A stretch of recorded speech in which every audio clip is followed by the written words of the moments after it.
pasteur moko limité avant de biloko au Salawana il a invité son ami de l'Afrique du Sud ouais il kopesi ba pouvoir wana asengaka 8 personnes et il a donné 8 personnes à l'église tant on a commis na Maïkari na komaki idolâtre donc on s'est prosterné devant Goshintai. Okay. Goshintai va bien un hôtel dans Maïkari moi comment écrit à langue japonaise c'est ça Goshintai on rendre adoration na pas ya Dieu sous hein en français Dieu soleil on va mieux ya moto sous et puis en dehors de ça aux sambela oshinushi tama na sukunushi sam to se dit vous devenez polythéiste. Ils ont une salle moko propre qui toko, bacha moquette et puis il y avait un silence absolu dans ta salle. Bah tu vois le bâti. Musiciens on les gars musiciens qu'on ligne sur namulaï na mnene. C'est tombé. OK. Il cabassé des campagnes. So kanga misu.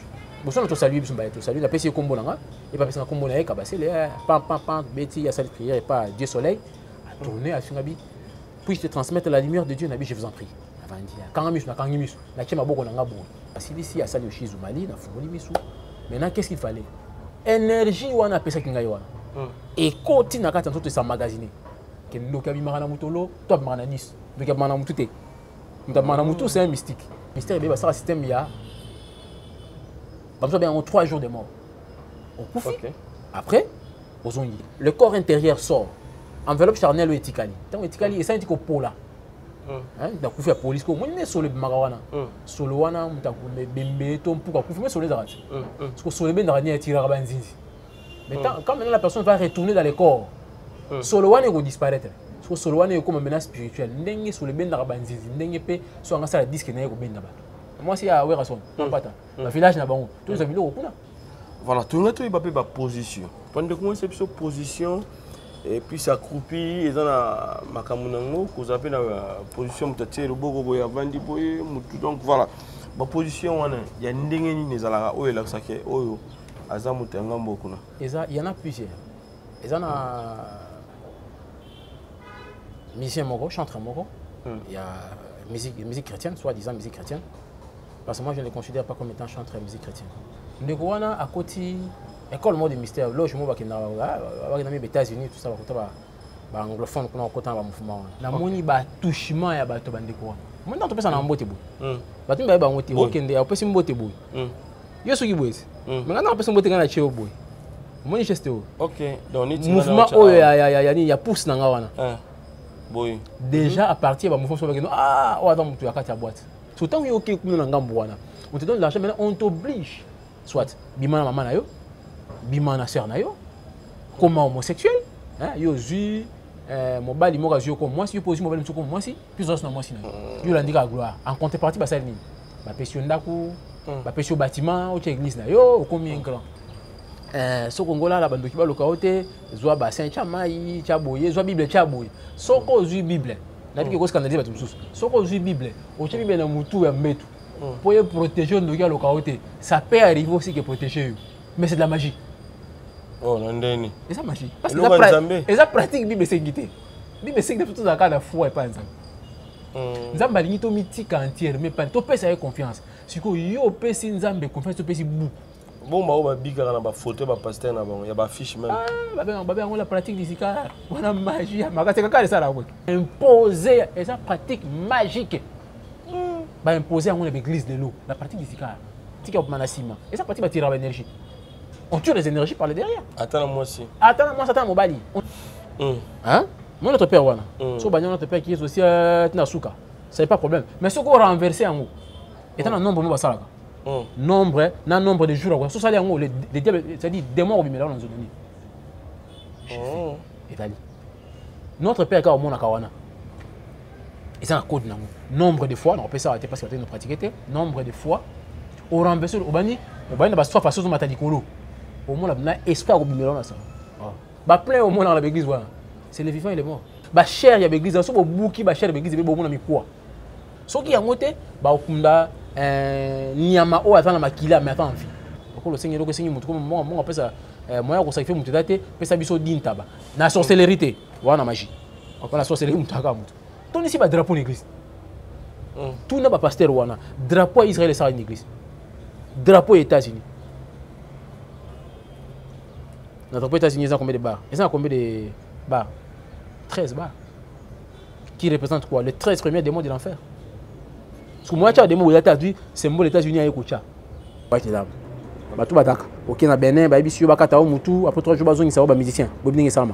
Shalom, c'est Papa Moïse prophète. Il y a église Hosanna. Na ye kopé sabino message de l'eau pour ba oyo bazala ba blocage, ba limitation, ba mari de nuit, ba esprit de mort, ba maladie oyo et si la kate. Mais mingi na zana besoin ya ba oyo ba tambola partout. Oyo ba luka ba délivrance, oyo ba mata kutu ba vio pour ko luka ba délivrance et simbate. Na zana besoin na bino boya pobo bika po ite ngonga na bino ekoki. Awa ba benga ngo terminus.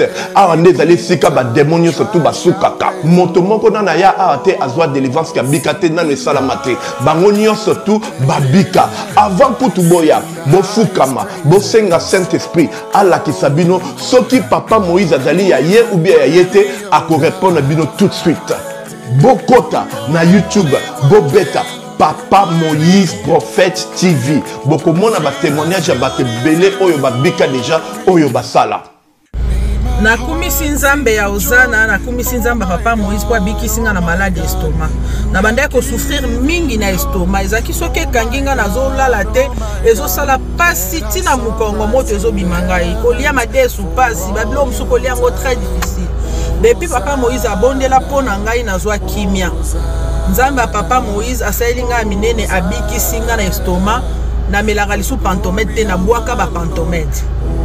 Merci Jésus, Nzamba Pambola Papa Moïse. Shalom, shalom, shalom peuple de Dieu.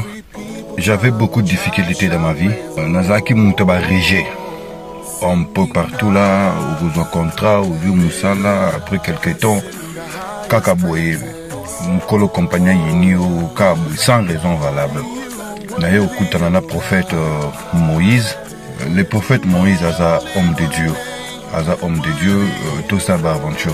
Aza vraiment Moussa Lienzambe. L'homme de Dieu a prié pour moi. J'avais des masques, masque à Régé. Et depuis que l'homme de Dieu a prié pour moi, je vous dis, tout a changé dans ma vie. Tout a changé dans ma vie. A changé Nyonsor. Nzambe a fumé la porte. Mon prophète Moïse, que Dieu te bénisse. Depuis 2012, ils ont locaté.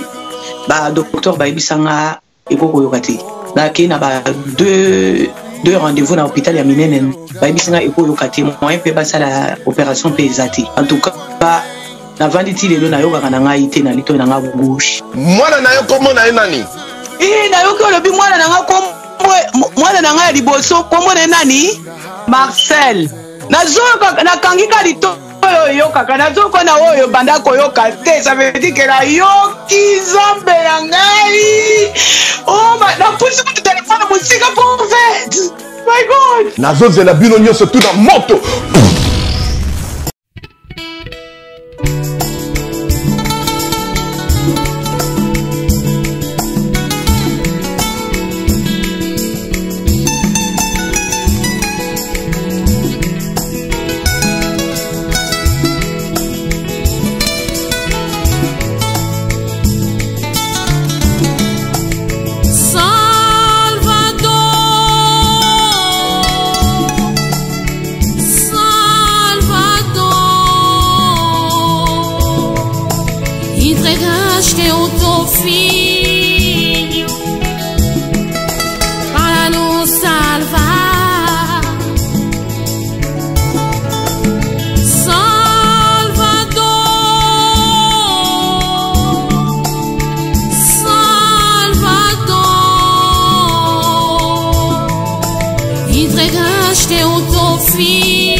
Na minha vida só sofrimento. Vem me socorrer. Fortalece o meu Deus, fortalece o meu Senhor na minha vida.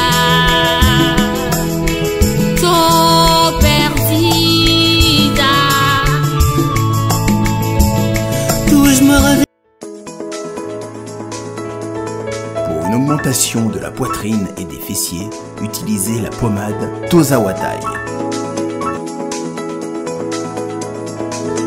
Grâce à sa nouvelle formule, mesdames, la crème Tozawatai augmentera vos seins et vos fesses, mais également vos hanches et vos mollets. 100% naturel.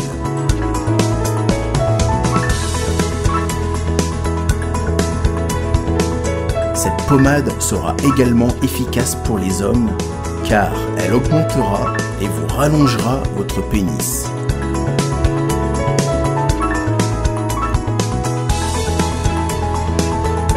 Alors contactez sans plus attendre Nicole Malonga au 06 05 50 23 18. 06 05 50 23 18 et via le site internet sur www.tozawatai.com. Une pommade, tout ce qu'il y a de plus naturel. Shalom, shalom, peuple dédié de partout. Vous qui suivez cette grande émission, la réalité chrétienne avec Yves Ipantos, directeur d'info. L'Afrique avec la série continue toujours dans votre chaîne Cyber Promo 1043. Merci à toi, Piero Mazalanda. Merci na Poupon Dubo, na Katia Canada, mon ami. Merci na Kisete Moulefiti. Merci na Maman Émilie Zemamote, mais tous, Pepe Lamete, Maman Kelemba et Billy Fumuka Fondation. Tosunga, veuve orphelin, grand frère propre Jean Robert Kala, la savant de la RDC, la fausse quartier, mon thème, il y a maman Nabison Nicole, maman la parfaite à Paris. Merci. Na ba assistance Nabino et d'autres Nabiso bien. Voilà, nous sommes déjà avec les frères pasteurs aussi. Papa Nabiso Blaise Aruna, tous années awa bosenga qui est Luki, le Lonzamba Songi, tout pour la première partie. Il y a témoignage naïe et ça primordial pour Nabiso chrétien. Déjà, bonjour l'homme de Dieu. Oui, bonjour l'homme de Dieu. Voilà, Papa Blaise Aruna. Et l'église quand Christ Mobimba, ça va hein? Oui, ça va par la grâce de Dieu. C'est vrai que vous passez par un moment difficile. Ils ont pas si mais ils ont leçon à tirer quelque part.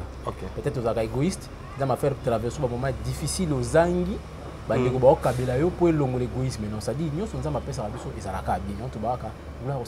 Merci, ça c'est bien. Alors, le sambo pour que tu na CG Nabiso le témoignage Nabiso, surtout plus bandeko la biso va l'éclairer et nzambe asungape asala changement kota na kata bandeko bazala makamso le pakala.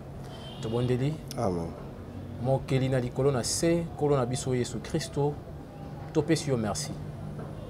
Na moment où tout le monde est bouleversé, bitumba, maladie, bas scandale dans l'église, Kolo, tu le dis réellement tu es le Seigneur, tu es le véritable prophète. Parce que ça fait partie à ma sacoline dans la Bible. Mais Kolo, le bac était lorsque vous verrez l'abomination de la désolation établie dans les lieux saints, que c'est lui qui lise, fasse attention. Kolo, c'est un moment où il faut faire attention à Bomo Inabiso. Il y a une vie meilleure qui nous attend. Kolo kotika biso. Kotika biso te simba biso na ba effort na biso ba humain to ko rater to ko kweya et on toza na procès à soutien na yo. Ndeko azula nda témoignage. Tika ete na témoignage oyo azala édifié. Oyo akoma ki kolemba na vie chrétienne azala encore fortifié. Oyo pa mona ki quelque chose te beta ki libaku à comprendre que ça ko faire partie na ma commune yo. Kolo kotika biso te. Parce que la vie éternelle elle est qui nion to ko gagner na mokili oyo. Amen. Kolo nion so ya distraction. Oyo ko empêcher bana na yo. Bayoka témoignage convenablement toi anéantir la mona kombo na Yesu. Fungola bango matoi, ba comprendre que ba tirer quelque chose, pe dala na biso, de to bondeli bongo na kombo na Yesu Christ azali mo conspire bikisa Christ bongo. Amen. Amen. Voilà, merci beaucoup Papa Blaise Aruna. Alors ba nebota la biso ba comme ça pour la première fois au les canal Super Promo 243 au les canal émission La réalité chrétienne. Nzela nini papa les gars qui pour que akoma na niveau ya convaincu que la magicien munene ou cultiste munene. Alors il bana ki ndenge nini nani vraiment plus amema kio na monde wana. Et ce qui bon Naza Ndeko Blaise Aruna. Batu ba kinga na domaine média Aruna Kims, Média Boiba Kiwana, Mirador, Congo Média Chanel, Horizon 33, c'était Aruna Kims, c'est le frère Blaise Aruna. Naza, mon koya, ma créature Yanzambe, naïba Pendan Zambé. Avec Oyoka Kombo ya Yesu Christou, Kombo ya Yesu Christou, mais na kota qui en profondeur. Dans l'équipe, plusieurs religions. La religion est belé. Si vous avez une école de mystère, dans le langage de la science occulte, c'est-à-dire l'école de mystère. L'école de mystère, moi, si vous avez un certain niveau, et comment il est même difficile pour reculer. Donc, c'est-à-dire, banaï kosambela kosambela na islam kosambela musulman nyonso kosambelaka 5 fois par jour suyam zakat kokende juma comme musulman nyonso. Alors j'avais un ami atokende pena lombango mingi parce que maintenant kota détail mingi. J'avais un ami aza siko na Tanzanie, je vois na Dar es Salaam ata kuna lelo. Il m'a proposé non tout ça jeune il faut que l'église a chance. Bon, à l'époque où on a été aveuglé par le diable, on n'a pas quitté Zambada qui réellement, c'est-à-dire, on a dit de manière superficielle, on s'en met la profondeur. On a proposé que l'église ait la chance. Alors que, d'après la foi islamique qu'on a ici, le fait qu'il y a un islam, que nous comptons l'église ait la chance, ils ont qui idolâtrie, ils ont qui, c'était quelque chose de shirk. Parce que tiki Allah subhanahu wa ta'ala okei na ba école wana du mystère. Na une école mo ba bengaka Maïkari. OK. Maïkari sous que Maïkari be bien. Arrivé là-bas, on a dit ba singa comment qu'on joie lumière et puis qu'on transmettre la lumière. Mais le quoi grave, auxaki na bosoni. Tant on a commis na Maïkari na comment qui idolâtre. Bien que na ko yana na osala baswala na ngai mais j'étais idolâtre. Parce que dans Maïkari, tout ça, on s'est prosterné devant Goshintai. Goshintai, il y a un tel dans Maïkari, on écrit en langue japonaise, c'est ça Goshintai. Dans Goshintai, il y a des animaux. Non, il y a des tableaux qui sont écrits en japonais. Écrit en japonais. Tableau, écrit en japonais. Il y a des tableaux qui écrits en japonais, c'est-à-dire, on doit rendre adoration à Dieu sous. En français, Dieu soleil. On va mieux ya motosu. Pas japonais. Dieu soleil. Aux gens s'est prosterné devant lui. Et puis en dehors de ça, aux gens sambela oshinushitama na sukunushitama. Donc c'est dit vous devenez polythéiste. Aux gens adorer dans ba créature ensemble batou. Et puis on doit adorer astre qui est le soleil. Donc on commis polythéiste. Donc idolâtre. Si que tant on voit que ça prière à l'islam, ça ne tient pas. Parce que l'islam est le monothéisme. L'islam est interdit à adorer autre chose que Allah. Déjà dans avec déjà un bébé et je continue comme ça soit là dans l'islam et commis licolo et puis tu n'as quoi abandonné pour sembler l'islam. OK, continue dans le bloc wana avec na Maïkari tout ça. Je me suis fait initier na suis notamment na médaille balata kawana na ko tapna déjà ya Maïkari. Alors ce qu'on a appelé ça qui lumière et puis non tant on a commis na ce que Maïkari pour la première fois et puis lumière on s'est demandé bon tant tu pour la première fois tu commis wana ba biso babi pour participer à la culte, c'est-à-dire pour participer à un rituel, il y a un culte nettement rituel. Parce que si on a un culte, tu as un misai, tu as un mimachuri, tu as un mais on a dit que lumière, la langue japonaise. Donc, il fallait qu'on soit, qu'on soit dans Sochon, et puis qu'on soit ta fiche. Sochon est anini. Sochon, on a un lelo na Kinshasa. On a un Maïkari na ba wana. Sochon est ba chaussette moko boyo moni chaussette zaka ezui plante de pied et mati boyo ko ba bakata ko mukuse boyo. OK ba Sochon na bloka Maïkari biso ba na Maïkari bon c'est vrai le monya ko koti na ba to ko mona bien pour ba chaussette na ba ketch ngau na la tiango ba to ba tellement boka c'est donc origine de ko côté kuna même si oza na chaussette na makolo faut ya Sochon likolo parce que na tapi ya Maïkari on atama makolo ngulu te ba Sochon ba te ka ngulu zaki na mbongo te il y a un vieux qui wana à l'époque avec capitaine, le loi général. L'armée n'a pas. Donc tout ça là tango. Tout ça là tango pour quelle raison? Origine en moi peut-être dans la mission qu'on a expliqué l'origine de bloc wana, hein? Le moment tout est dans volet superficiel. Alors, tout ça vivant le loi général l'armée n'a pas à l'époque avec qui capitaine. Yenda ya bon non parrainé bino. a foutu les bisons bon affiche à ce monsieur Sochon to côté maintenant à ta salle fait maintenant pour vendre dans Bakiti hein bon c'est là bateau bateau ba initier bateau la médaille ba soit bino ba transmettre bino lumière maintenant au côté il faut qu'on semble parce que comment prier devant hein hôtel one au Saliboye au bêtement beaucoup pan 3 fois à l'époque hein tout ça qui est initié dans le domaine où on a été tout ça été au Saliboye bêtement beaucoup pan et la qui sini na ba qui tenait qu'on comprend on est aux organisations supérieures il ne comprend tout ça lié à mon tout vandi maintenant il fallait qu'on dise ba ko pesa bino lumière na moni messieurs là ngambe ya mobali ba ko tena mo sini ba leki ba kii ba komi liboso ya tel wana ba saluer ba sali prière na ba silisi ba tangi prière moko principal ya Maikari ba benga ngo amachu no rigoto hein ils ont la langue japonaise donc ma foi ne me permet pas dans sa prière aussi quoi OK ba tangi amachu no rigoto kuna zuka nous pour prononcer avec vibration la langue japonaise ah c'est grave danger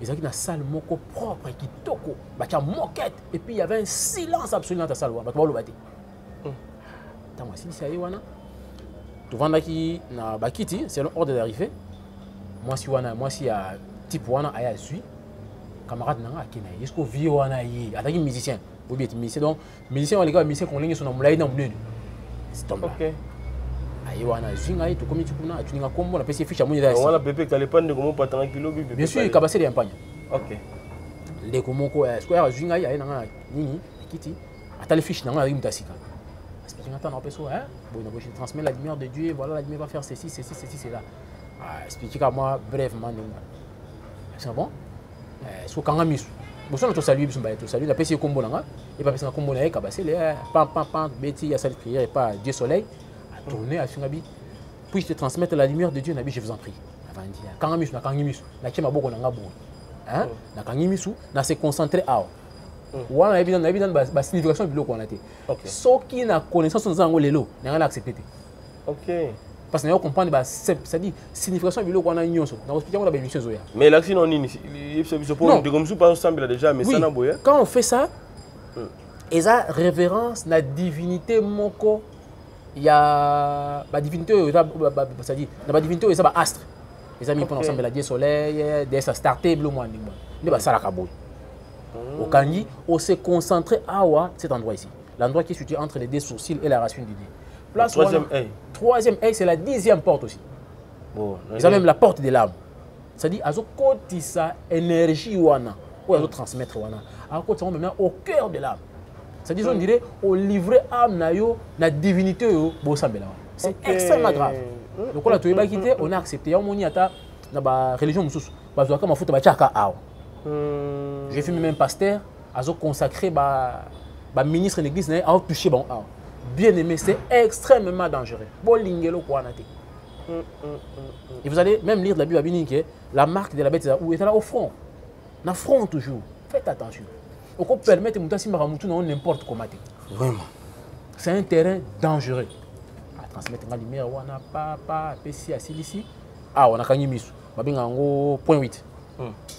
Quand tu l'as terminé de transmettre la lumière, asali ba blumol baka na Maikari baka oshizu mali ba ka Maikari ba ipi asali yango papa parce que tant ba neko transmettre nga lumière le fait que na na maman so ndeko sala certaines ba jina na bango ba sani ba se manifester hein ça dit moi genre na kata sala religion na religion et tout anité ça dit na taki na ko sa na religion na ipi na ba ça dit islam na islam ya soloté islam mo ba boye vrai islam ba tangi sa biso yango te na ko sala donc ko toucher blo moi alors donc côté de la maraboutage donc maintenant il faut transmettre la lumière ba jino ba na kati ba se manifester parce que ça tu moi panique abi si livre vraiment remonter ba miota hein bata Maikari ba na loba tangi yango puis la calmer cet esprit là tant voici ici à sali oshizu mali na fungoli misu maintenant qu'est-ce qu'il fallait énergie wana pesa kinga wana et côté na kati tout ça magasiner parce que ça maintenant on ndinga wana et ko peta ba mot de tête il fallait maintenant faire quoi il fallait maintenant à ça la ba dégagement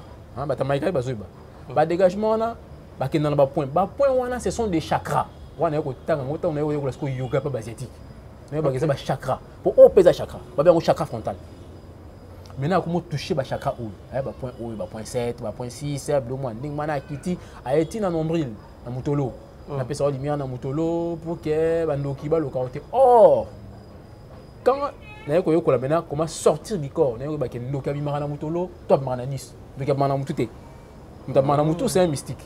C'est-à-dire tout ça je ne savais pas déjà nasi na pratiquer so connaissance eye koya na nsima. Ok. yango saba na nzambe baplace oyo bozokende wana baopesa biloko baopropose des choses mais sens nango oyebi te faut faire attention. Nazwi limela mpe continuer ti après na nsima tofuti bambongo tozala bainitie tozwi bamédaille nango bamitama atango na gauche boye tout ça na kati ya chemise na chemise do maprotégeaka otie na chemise na gauche okangi bepingle awa omitama wana ekweya te omitama wana ezwa mai te soki otelemisi yango boye eleka na se ya motolo na yo te donc aya des histoires compliquées soki okende sukola il faut pesa lumière na se te opposer yango avec d'autres enseignements. Soki elimo bete soki eleki se te soki ekoni essuyer il faut son sango na Japon charger on a pouvoir wana po eza charger na kati ya omitama ezali okambali none oyo na dojo te na dojo badoshi baza wana na ba bon à l'époque na tozalaki na dojo osa tozalaki na badoshi à l'époque na doshi azalaki ivoirien doshi azalaki tozalaki na Chi de Bucho na Côte d'Ivoire madame Adifé aza luxembourgeoise donc c'était un peu ça puis tu continues qui des ancêtres comment on invoquer les ancêtres tout ça c'était c'est-à-dire on était devenus des polythéistes les japonais ils sont plusieurs dieux basambela tu comment est-ce qu'on dit moi basambela ancêtres bato basi bakufa oh bible bénine qu'on ne trouve chez toi personne qui communique avec les morts mais nous on communique déjà avec les morts bato bakufa na famille nangai je pouvais parler avec eux ba apporter ngai secours. On a seulement on une explication. Non, il a prié ça devant tes ancêtres. Peut-être qu'on était à la émission Zoya. Oye papa au salut pour habiter à Malais mais des fois communiquer là-bas. Et ils viennent vous parler. Oh, on peut longuer noko na yo ya papa. Non, comme on a longité, ce sont des vibrations, va transmettre un message par la ligne de communication intérieure. OK. Mini bata ça là, belé. Mais moi les gars ils lobby appellent les gars qui ont même religion yozali. Alors, plus qu'on a ceux qui va mona et puis calé va mona qui a facilité, bah ça peut prier. Mais bien sûr, mais ça qui est lycée supérieur. Parce que veut calé, veut empagne, azara na omitama supérieur. Parce que na maïkari 3 degrés d'initiation. Initiation élémentaire. Bon à l'époque on avait sur l'échange. À l'époque on faisait qui pour élémentaire A, secondaire pour en Côte d'Ivoire na Abidjan. Et puis supérieur pour en na Japon. OK. Ve bataki na initiation supérieure na Japon yena mwasi na ye. Bataki ba kambu. Oh, hein? Bato ba mouvement ba kambu ba niveau supérieur. C'est-à-dire ça normal. So muta supérieur akufi directement vibration na ye se mettre na niveau astral. Or na kati ya maikari plus ba vibration sur le plan astral. Donc possibilité wana ya ko kota en contact na ye, l'invoquer, parler avec lui ezali. Pour bato ba pratiquer. Mais moi ça zaki na mambwana te moi ça zaki supérieur papa moi ça zaki supérieur mais baloba zaki reri ya moi si ça que papa kufa yebaki te que bien ça astral. Bon le problème c'est quoi na ko ta terrain voilà te na terrain parce que ce qui s'est passé par vie na biso yemoko na yebi mais j'ai fait une chose na ba école de mystère ebelé ça kana maïkalité na bien ba vaudou mais école de mystère ebelé hein attends ba kola te pour éviter ba problème na bango na ba école de mystère ebelé ba ça système ya ba so bien en 3 jours de mort on kufi après ozongi en réalité ça okufa te ezalaka sortie astrale alors bien on voyage astral te premier dans la projection astrale ba sortie astrale OK corps monsieur dara OK bobi d'accord corps OK et ça dit le corps intérieur sort enveloppe charnelle ou étikali tant étikali et ça dit ko pola hein da kufa police ko moni solo marawana solo wana mutaku bembe to mpuka kufa mais solo zarati parce que solo ben ndani tira banzinzi mais quand maintenant la personne va retourner dans le corps solo wana ko disparaître parce que solo wana ko menace spirituelle ndenge solo ben ndara banzinzi ndenge pe so anga sala disque na ko benda ba. OK. Donc c'est ça. Et ça, hein, bon monde, ok, tes amis monde. Tu parles combien de temps on compte sur les places là. Et ça monde beaucoup beaucoup plus. Ben siko pourquoi mingi za ka ba mort mo sibite ne ka kufika ka boye. Mais c'est ça le principe, le diable est comme ça, le diable est malin. Alors tu content on se repentir là. Il y a ba moi biso ba on a sur le lonzamba ça biso ngolu to bongo la mitema, c'est une grâce particulière. Ba ninga to kota na bango mingi. La plupart ba to na bango ba bimate. Ba bimate. Le diable est malin. Ce qui est au Canada, c'est un témoignage.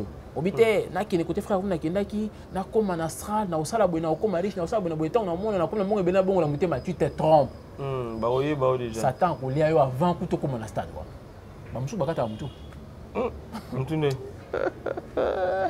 if tu as même être moko boye avuti ndai initié biso biso toke na mudi utama banga kana tukuma na mutu bwana posa okoma riche si toi posa mbongo OK boya azo mutadi boso ça dit on a besoin de fiction té azo mutadi boso asimbi boa ki na mabanga mbudi wana bien muta panzani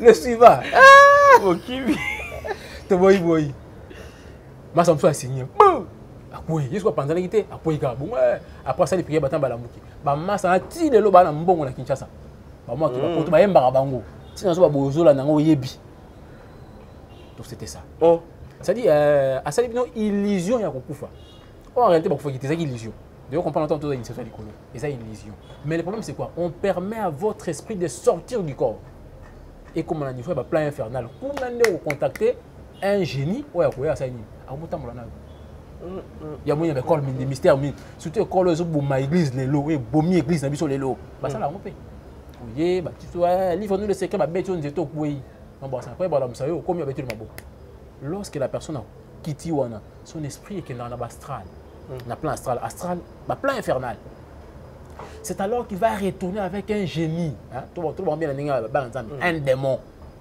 des batailles il faut maintenant cohabiter avec les démons dans les corps mais vu à la bien bana kotane loko wana c'est ça OK voir ba pasteur ndé bossa na mama mingi siko école wana des mystères ça bloc wana ndé siko zo somba ba pasteur na ville à Kinshasa ndé mo l'église kufi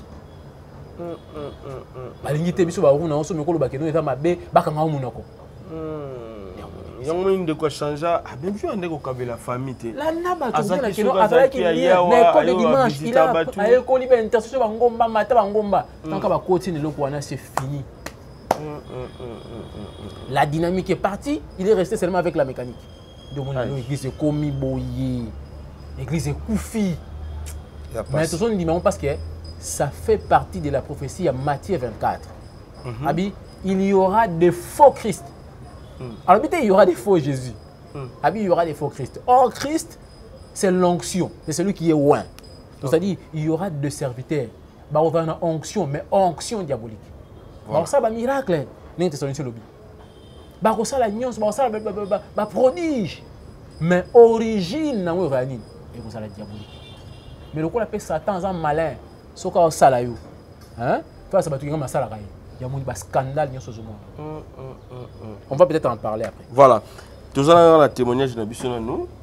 Au Kotikuna voilà. Nazwiti moni la petite fille en mangeant à force ya okende pour beaucoup on dirait maïkare comme un niveau moi assez maïkare comme un niveau assez maïkare un niveau assez non bongo on a bongo mais ce qu'on sentit que non hein bato so ba lekio parce qu'il y avait un problème que j'avais remarqué dans maïkare on t'attend en mitama autant la médaille wana ba bien en mitama parce qu'ils ont les termes ils ont la langue japonaise médaille na bango wana au foot bon pour sa médaille ba bisi yo médaille wana déjà pouvoir en zambe mais ba expliquer qu'est-ce qu'il y a à l'intérieur. Le lato dévoilé ba kinyo so batana maïkari. Au moins au mitama de médaille botan ngo wana. Na li faut nous secret mo wana. Na kasa médaille wana ezalaka. O bo mona kana likolo wana. Ezalaka ka carapace. Ezalaka na charnière de fumo. Sauf comme na kati il y a un parchemin. Na parchemin ba koma kombo ya ba démon. On écrit le nom d'un démon. Je pèse bien mes mots. Ba na divinité c'est pas une divinité. Ne divin que le Seigneur Jésus-Christ. Amen. Amen. Ba so kombo ya démon. Bah commis bah tina kati moko la remise ya médaille au mitama bon on a bien l'initiation maïkari bah obenga yo aruna blaise sur le présent ça dit le démon qui est là à reconnaître ya koti na kati parce que aussi médaille yo mon mitama so que essuyer il faut zongi sango soutien na Japon pour ba sani ba charger na pouvoir wa donc ba kitan olati yango tu te promènes avec un démon maintenant to chana mkimo mayele ya bibomoto babina OK médaille wana eza pouvoir divin zo protéger nzambe moi zo protéger so ki mvule bandi yo fokima obomba akwe yate siko entre yo na yena zo protéger moninga pour si réellement il est Dieu et que ya ngama été so mvule bandi abisi le monde de parasol dikolosi il peut faire ça parce qu'il est Dieu C'est-à-dire aux gens qu'on s'embrouiller pour rien. Qu'on s'embrouiller pour rien, c'est-à-dire et qu'on protège. Moi, je vis des gens. Na dojo. Ndoka loki. Je vis des gens. Ah bon? Ma vie est belle na suki wana. En dehors ya ko va na mitama. Tona kina ba Congo. Tous ba kisi ba nganga. To kina mazango boyebi. To kina mazango ko so ba kisi boyebi papa na kufa wana mazango wana boyebi. To kina kikonka. Hein, côté à moni nani moi c'est à Werason. Pata. La village na bango. Tous les amis kuna. To lia ba sakumi ba pilipili kuna. On n'a pas médaille. Ça comme pilipili. Ça comme pilipili papa. Tala kisi ya muzoba. Kisi ya muzoba mon frère ya bulelo. Yesu a kangoli biso. On peut glorifier le nom de Jésus-Christ sans problème. Oui, nandaku bondeli olali lokola bébé. Et quand tu te réveilles comme ça, Dieu est au contrôle. Ozwa te ova la kimia. Na biso ça combien pilipili. Ba pipi okaona. To lia ngoka pour la loka soit disant pouvoir. Continuez après, tu as tu as un enseignement, école Moussou des mystères. Ok. Comme Bonango et Kankar, la religion de la lumière et du son de Dieu. Oh, bon, il y a Yolo. Eh ben, il y a Yolo. Eh ben, il y a Yolo. Ok. Il y a Yolo. Tu as Yolo, papa, et Kankar, et Kankar, et Kankar, et Kankar. L'année Kankar, il y a Yolo qui est collé. Puis il y a Yolo qui est collé. Ok. Ban Yolo, on s'est rappelé. Vers les années 80. Vers les années 96, 97, 98. Bon, c'est rappelé, ils ont un véhicule moko et il y a tout batou. Moi, ça me jouer à Koufa. Moi, si moi, Biba, moi, si moi, avant, comme ça, le problème, c'est quoi? Moi, ça me jouer à la parce que Moutou Azali à Koufa déjà. Ah, et tout a mis au Kangaya Koufa. Pandi et Kuna. J'ai dit, tu as poto Sambe là-bas, il y a bête à ma banque place. Moi, j'étais là. Et puis, pourquoi et ça la mabongo? Parce que bah garçon et yolo bah ko finga. Bah ko finga donc na quoi tu parce que via mon ça donc tout ça n'importe quand j'étais là. Moi ça on doit na kana terrain wana boy côté ya deuxième poteau côté ya quoi dire hôtel docteur Nkulu hôtel ya nani ya papa na biso Toro. Mettre Toro nani. Moi ça na vanda wana. Grand goal aimerait bien à Koufa na 22 ans presque. Wana ngala imagine ko ba né wana na déjà initié. Donc si le baraque est plus ces années, là ce commissaire dit. On a une picture dans le balai du baba mon ben on va bien tirer. Donc mutayi bara voiture, batiri voiture dans le pan. Ayibi ayi nango donc c'était un esprit. Na muto ayi bagi voiture, na yé tout balaki guidé par l'esprit. OK. Alors ça dit que tantôt que dans les cancars on a tout na mina biso moko, avenir autant enseignement asiatique mo. Si quoi enseignement et cancars et ça incompatible. Là, l'enseignement moussous. Ok. Tant on a mélangé en haut et puis ça y est mon moutou, bouger un moutou. Moi, ça on le là, aviateur, pilote. On a une grande entreprise, il y a aviation en Boka Nabiso. Je dis pas son nom, papa n'est pas dans moutou, il y a banane en Boka bien en Boka. Alors, tu écoutes un score, na asiatique, on sait non, neuf bolons on a. Je te le montre. Alors nous les cancars. Soit vous la savez parce que tout la même cancars pourquoi? Les cancars on nous enseignait le voyage de l'âme. Hein? Voyage de l'âme, nous combien malanzo tout le monde. Et on a ce bien bien biso coûte école la biso nettoie spécialiste ne loko wana. Bien on va famille ba école ya Sainte Marthe. Hein? Dans ibeli tout ça. La kati mo mke ndeko kufi neti na ba acte ndengo wana. C'est fini? OK, ko sale la bango bien OK no repos éternel. Le problème c'est au moins mi accident. Hein? Ba accident mingi o monaka, c'est diabolique. Ya moni bana nzambe mingi zalaka. Ongo bima boye nzambe zo la kisao ki côté za mabe. Ils ont insisté. Le col ont insisté. Nous avons permis de se faire le même. Nous avons vécu mon équipe sopé le même. Pourquoi? Parce que nous avons dit que nous avons dit nous avons pas en boy. Non. Non. Bah, il y a beaucoup de d'origine satanique. Alors, il y a beaucoup de koufi auquel est servir Grégoire et école. OK. Voilà, si nous voulons kuna. Tout le monde m'a enseignement il bien parce que les cancars va s'aimer payant. Il fallait payer à l'époque, il y avait $70. $70 et puis quand j'aurai enseignement, en dehors il y a enseignement au maître à de là-haut. Ils ont the world mystique, le monde mystique comme on a quatre alors asiatique on a on a dit abandonner. Discute pas bon asiatique on dit maintenant autant maintenant il fallait montoyer pour initier bino. tout cela qui bah tu vas wana ti na ok les parce que tout quasiment détail bah chaque étape il y a initiation normale.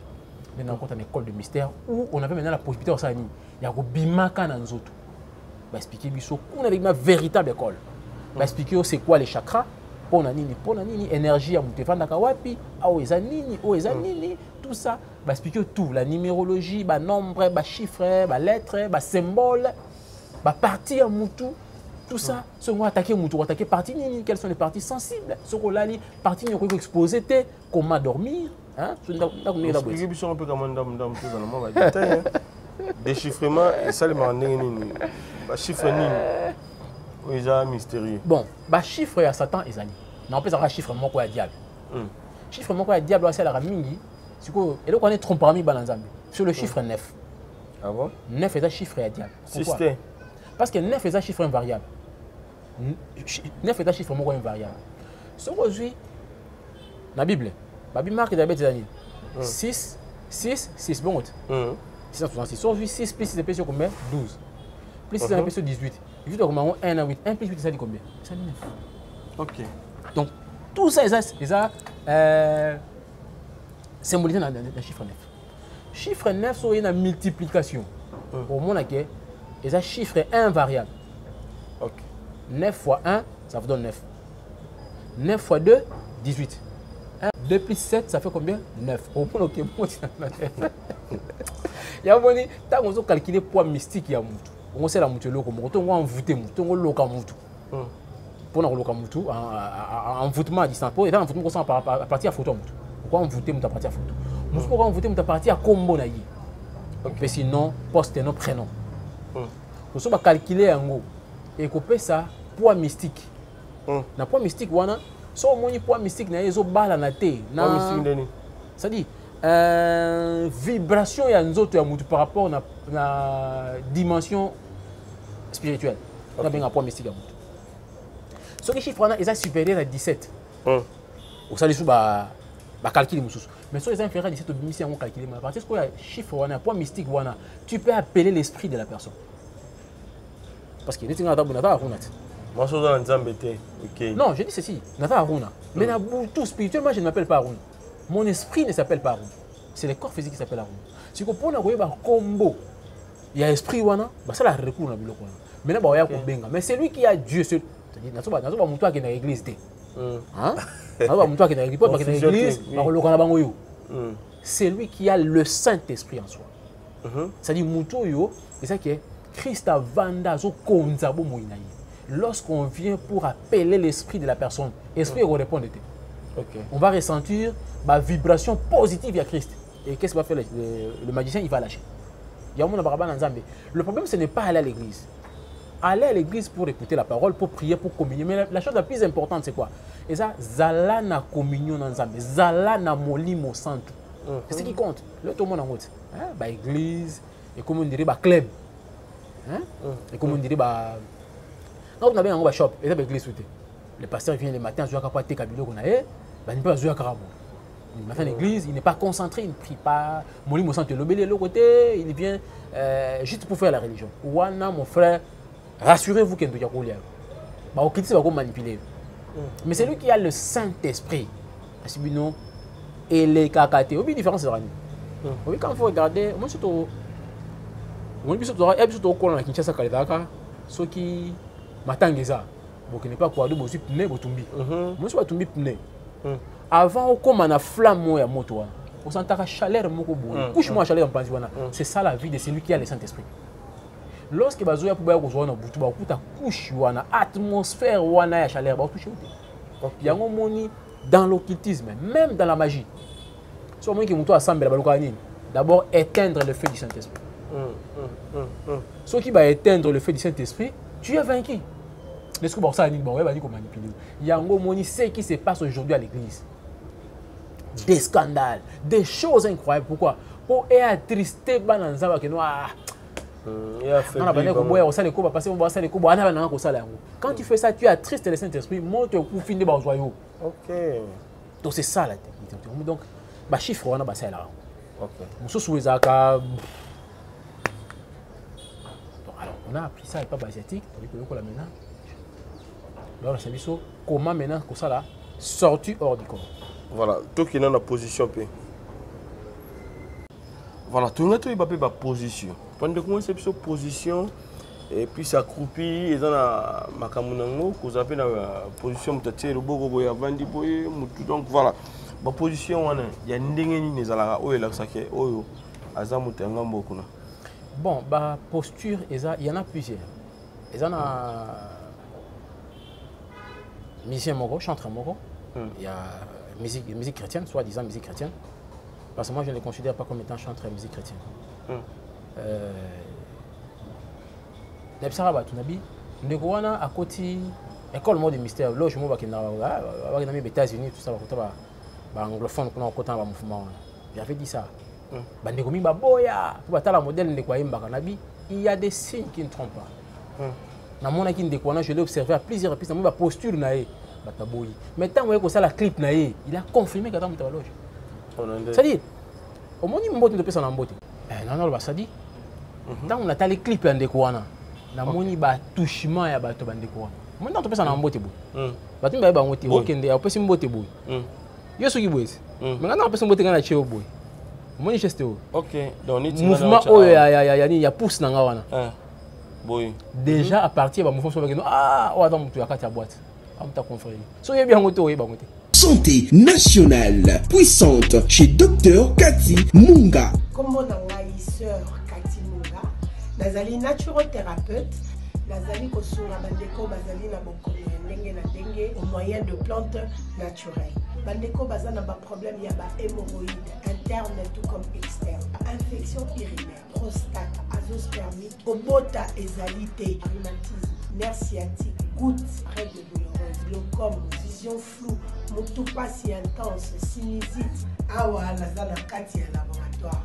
Awa nde bisika na séchaka ba plante, banzete, ba makasa ya ndenge na ndenge, depo na nga yango yo esika na salaka ba formule na ba solution na nga. Merci na équipe mobimba ya maison chez Cathy, en particulier Joyce Bolaba.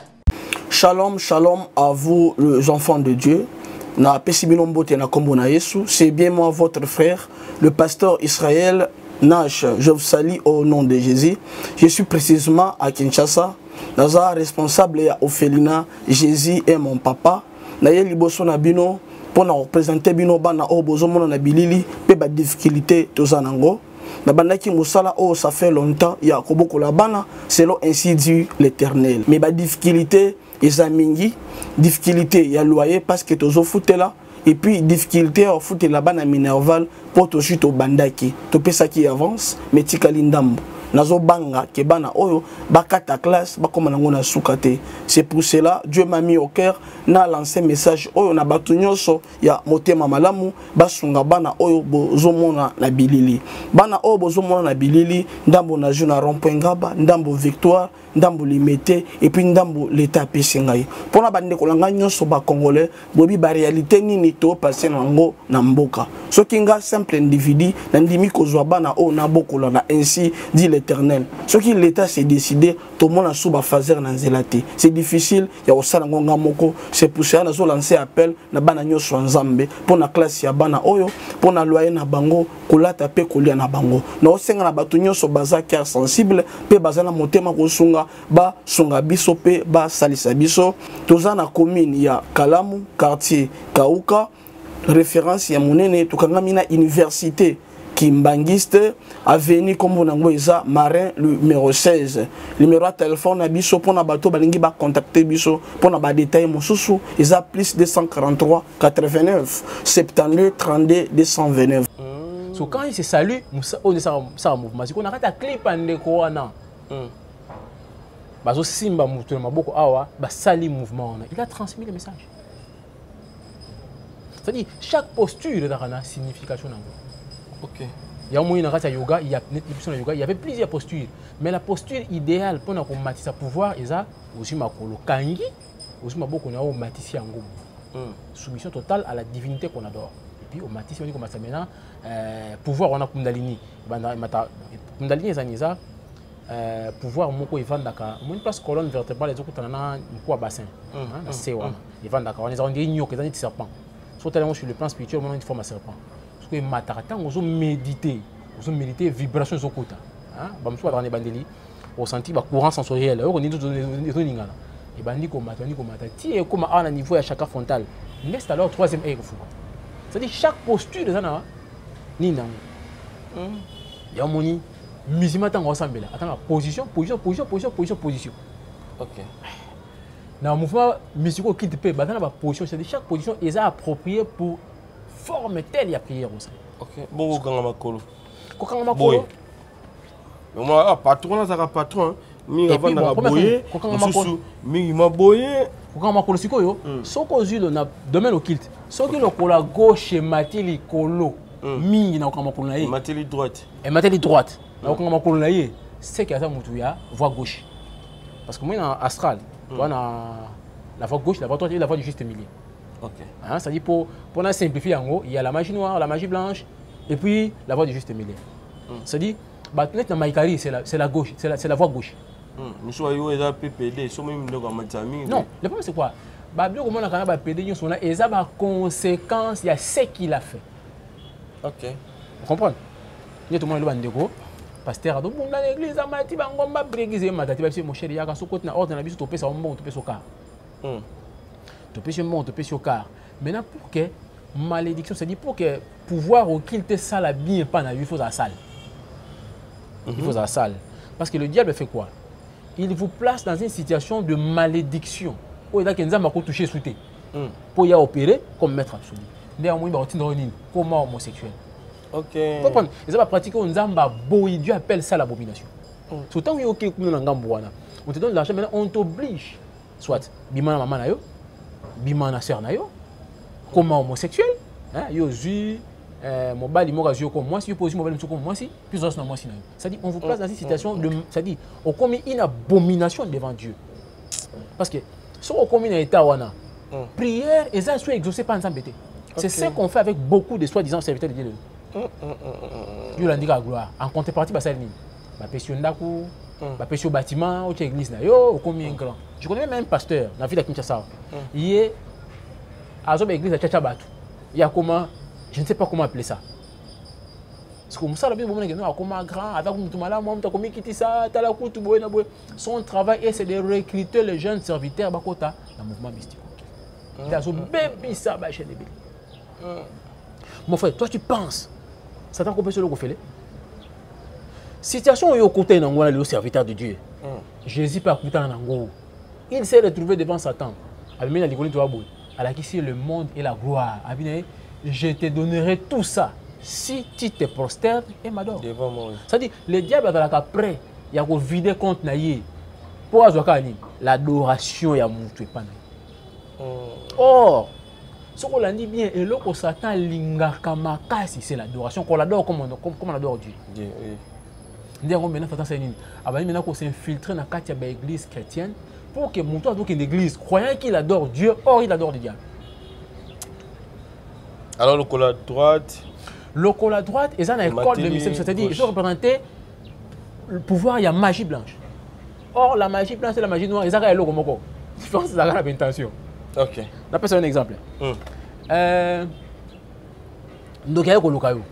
Donc, il y a un boutou à lokio, deux fois, trois fois. On a un magicien qui a dit ah, il y a un boutou à lokayo, qu'est-ce qu'il faut? Bon, on appelle ça technique. Moi, je suis un peu un miroir. Tchango boy, tchango boy, tchango boy. C'est quoi lali? Moutou na yo. Et tu as soit dans le nord ou dans l'est. Moutou est dans l'ouest. On appelle ça technique à salat.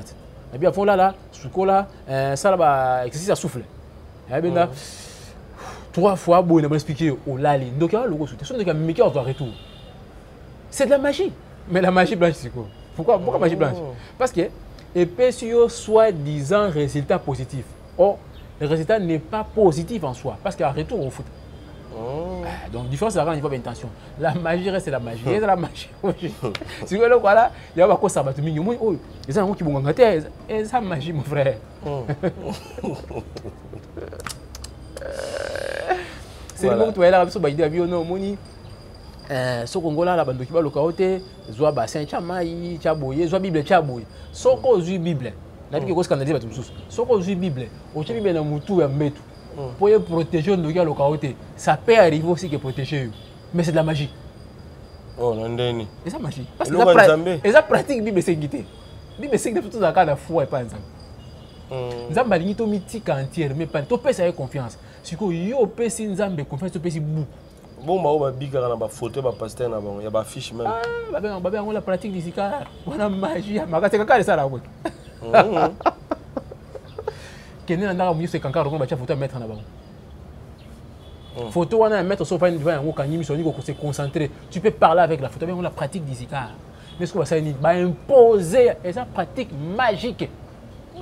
Ba imposer à l'église de l'eau la pratique d'ici car. Remarquez l'église comment vous avez une médaille à ceux qui a prophète, ceux qui a pasteur. Oh, Bible Lobby. Bible Lobby, Zambabi, tu ne feras aucune représentation des choses qui sont en haut. Ça dit, attends, un Zambété. Donc, c'est que le comment y a un mot. Quand on a un peu de c'est photo pasteur, photo prophète, photo anani, au moins photo qui manque, au moins un au moins un au moins un pasteur. C'est la pratique d'Izikar. Oh, ça, la mystique au kilt. Moussou n'a pas témoigné à la TV. Bande quoi, alléluia. Non, on s'en là. Une photo, papa m'a mis une photo à Kitty. Ma soeur, mon frère, c'est de la magie. C'est de la magie. Bah mettre tout le monde avec quoi on va s'alarmer. Bah ça l'arango. Avec quoi tout le monde a mystère. Si vous avez une délivrance au Salema, ndeko peut-être à Yibibi Moussa Nzambelati, koto kuna boye a commis vraiment mourant, mais à moni Moussa Nzambe wana na ndenge ya musala na ye ya bonzambe aye ko bikisa ya délivrer aye témoigner pe l'église ba wana pe za pe ka lokuta te na bité za lokuta au moni Yves nous avons de faux miracles et des vrais faux miracles. OK. Des faux miracles dani yaka yo ko sa koza aveugle hein ko sa koza aveugle soit une église ko sa aveugle to prier pour na obiki ça c'est un faux miracle. OK. Ils ont faux, c'est-à-dire par la conception, ils ont faux. Et puis ils ont faux, les choses passent qui ne pas Satan. OK. Mais un vrai faux miracle, c'est quoi? Ils ont naboyé tout comme une église, tout semble. Pasteur là là-bas, démon est à travers là-bas. Hein? Tu viens à génie. OK. Ceux qui sont dans la région sont bien en génie. Monde d'abord monde des esprits, ils ont des monde des esprits, ils ont des monde monde n'habite pas humain. Na kati ya esprit au monde na ba génie wana. Là ba musu ba médecin, ba soignaka. Il y a des gens qui pratique au culte, hein, au cas où tradi guérisseur. Il invoque l'esprit ou un bail au guérir. Bail vali. Bamsupi bata, de tout le monde a bakuna. Bazali. Et ça va démon musus. Bango bata ba spécialiste au pesa mutuli boma. Bazali. Ça dit ça collaborer musu bokani to komikiol. C'est comme on a ba bata nini. Bata na ba toilette, bata na ba fundu ba place mo anding bana. Donc il y a catégorie nyonso. Il y a l'esprit dans la bataille. Le pasteur, oh, il y a un vrai pasteur, il va contacter l'esprit wana, hein, le démon wana, le génie wana. Là, comment travailler na bango. Maintenant, le temps il va faire quoi? Il va utiliser le langage moko imagé. Abi, nasana ba ange nanga batambola nangai. Ba ange batambola na mututé. Condition pour ange batambola tani. Bible dit l'ange de l'Éternel campe autour de ceux qui les craignent. Okay. Il faut d'abord craindre Dieu. Si on a coordonné ange, nous devons invoquer ange. Si on doit invoquer ange, et comme il est comme ça. Dans le christianisme, c'est bon. Si dans la catégorie ange, nous avons des anges qui sont avec Dieu et ceux que nous appelons des anges déchus. Des démons. Si il y a un travail d'ange déchu, des démons, là on marche là-bas. Surtout quand l'église a dit, ange, c'est ce qu'il y avait pour Bangui. Parce que là où 2 ou 3 sont réunis au nom de Christ, le Christ est là. Présence à Christ et l'équipe présence à ange. Donc, puisqu'on dit ça dit quoi? Il y a qui va ange, qui va ça. On se voit pas la gâche. C'est un peu compliqué. Faites attention. Nous sommes mon prophète à Eboui. Bon, dis-moi qu'il y a un sakoli. Bible Lobby. Les accords. Il ne faut jamais accepter. Bande qu'on a sakola, bon répondre à rater. Si on répond au fungoli, il se passe psychique. Et il va faire entrer son génie, son esprit. L'isakoli est la volonté à Moutouté, c'est la volonté de Dieu. C'est poussé par le Saint-Esprit que les hommes ont parlé de la part de Dieu. C'est ce qu'on appelle prophétie. C'est poussé par le Saint-Esprit. C'est-à-dire, au contraire, je ne sais pas qui dit, mais malheureusement, si vous avez c'est ça, non, ils ont posé une question au fond de l'espace psychique pour que des gens aient interroger le double éthérique. double éthérique non peut cette information exacte n'est-ce que des mois on reçoit transmettre pas prophète on prophète pour la vie. C'est là où batmi ba okufa. Ça dit au fond les portes à un démon dans ta vie. Pour moi il se passe chica moto et ça va verrouiller. Même Yesu yé moko na Bible le bien. Abini. Voici je me tiens à la porte et je frappe.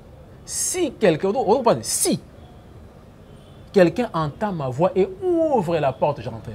C'est-à-dire pour Christ à côté, il faut ouvrir la porte. Bon, on se voit que les diables connaissent c'est là ça ni. Na ça là, tant il ouvre les portes, de moi na ça ni. À côté. Il suffit qu'on dit maga oui, ou accepter directement. Moi il m'a pas dit boy. Ce qui nous a appelé prophétie, na ligate prophétie ko bima. OK. Ce qui m'a dit que nous aruna tika mabe. Et puis prophétie en Zambie et rapproche à mutu et pas en Zambie. Pepe ça mutu kimia. Prophétie en Zambie pepe ça mutu boulou yekete. Boulou yekete. Ça c'est vrai. Voilà. Papa Runa Tourman il a pas wapi olobaki au commence à voyage astral. Et puis pasteur moko atana bandal, ataki pe makasi na voyage astral wana jeune ami. Na beti na ngali solo alobi banda osala ngo plus na hotel. Ba oya hotel.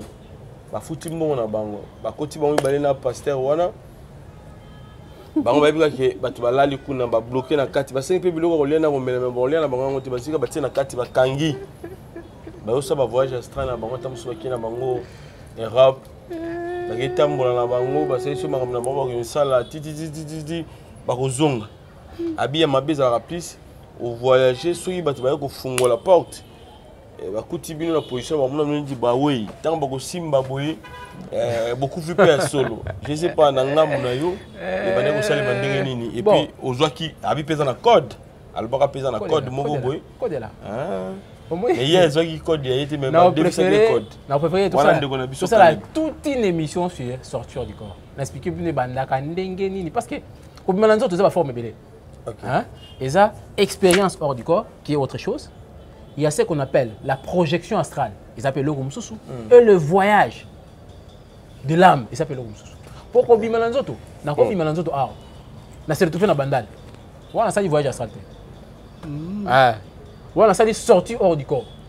Na le moment na se retrouver na poto. Parce que si on bimina corps physique le temps et l'espace n'existent plus. OK. Et ça sauté. Et puis bande quoi pratiquer la magie baebi.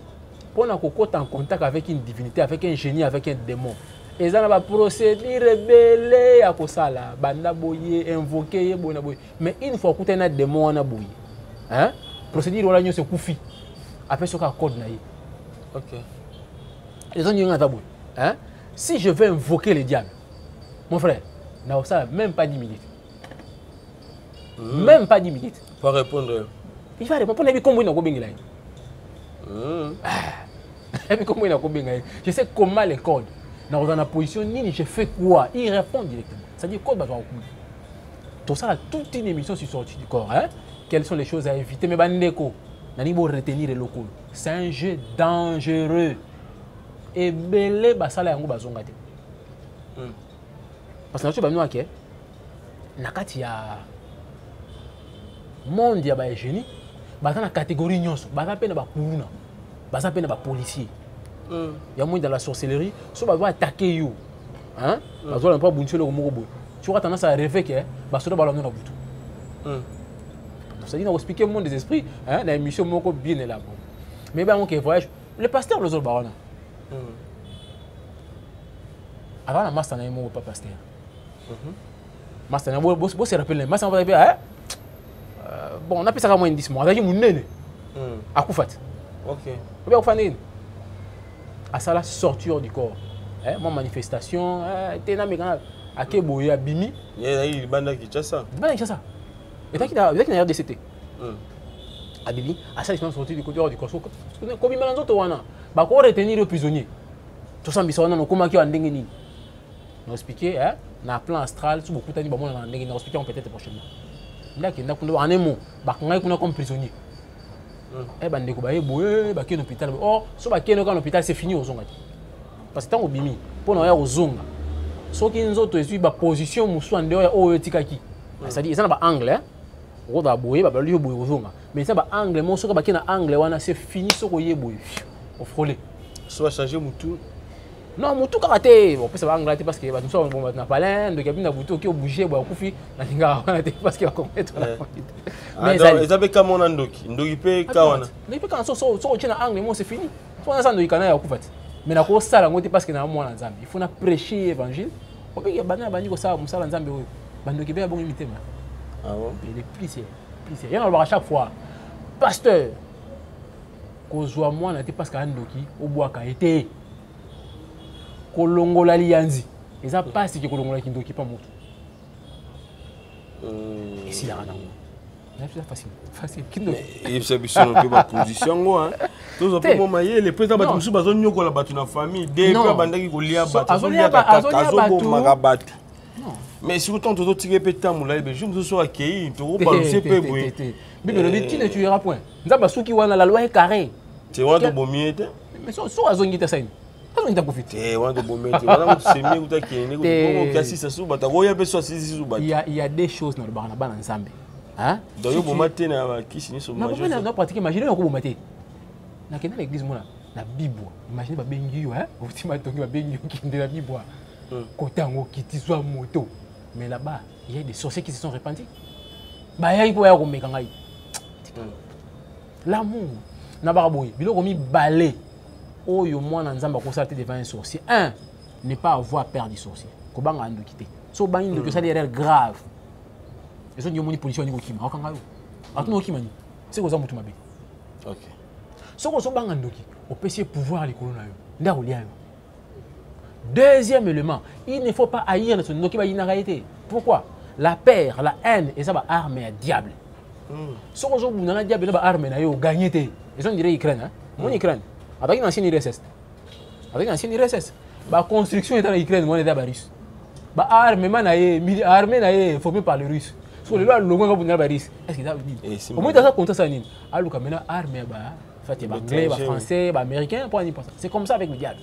Aujourd'hui, on a un diable dans le terrain à gagner. Il ne faut pas haïr les sorciers.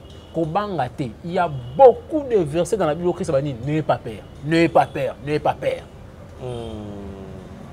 Résister au diable fera quoi? Il fuira loin de vous. Soyez au bangandoki. Les gens peuvent pouvoir le connaître. Deux, ne pas haïr. Il faut l'ingayer. L'ingayer comment?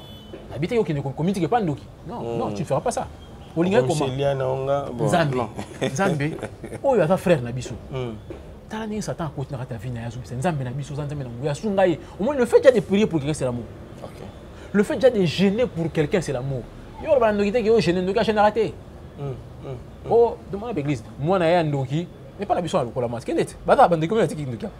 Même la YouTube, Nabiso, église, c'est à Aruna. Il y a un raté, l'amour. Il y a un ndoki qui a gêné pendant 3 jours. C'est lui qui détourne son oreille pour ne pas écouter la loi de l'Éternel. Sa prière même est une abomination.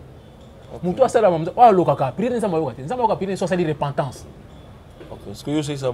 Non. Tu parles d'abord avec lui. Bolingo. Et maintenant, avec le pouvoir que Dieu nous a donné, tu vas chasser cet esprit de la sorcellerie.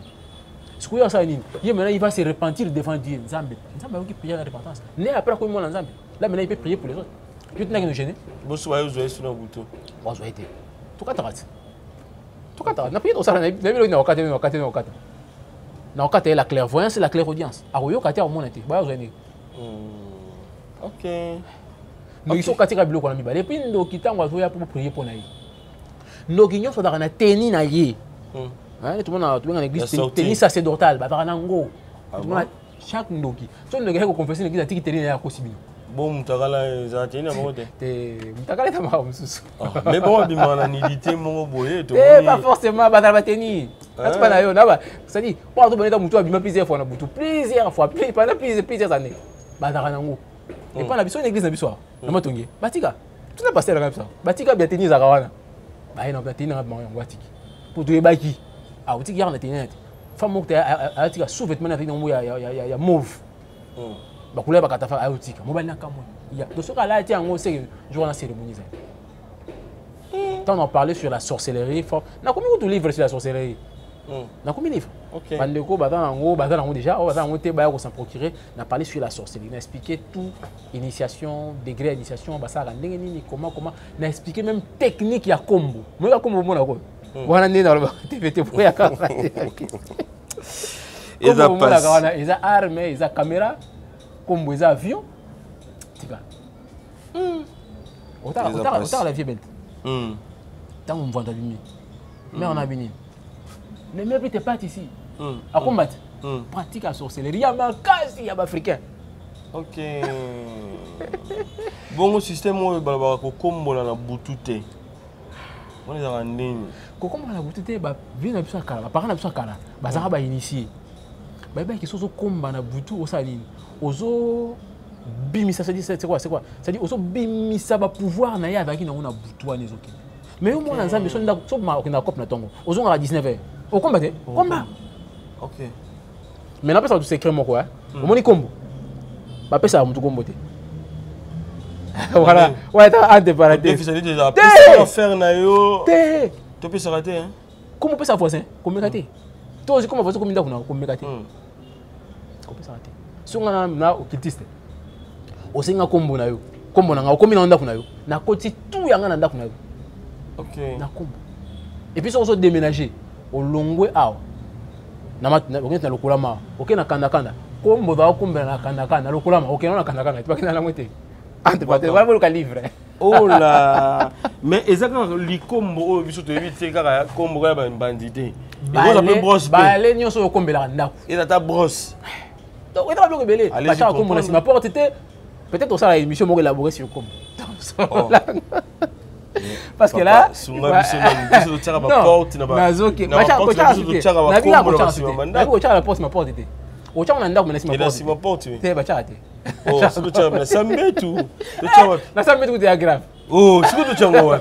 la cuisine. On a fixé rendez-vous avec les téléspectateurs prochainement. Parce que là, il faut qu'il y ait bandana.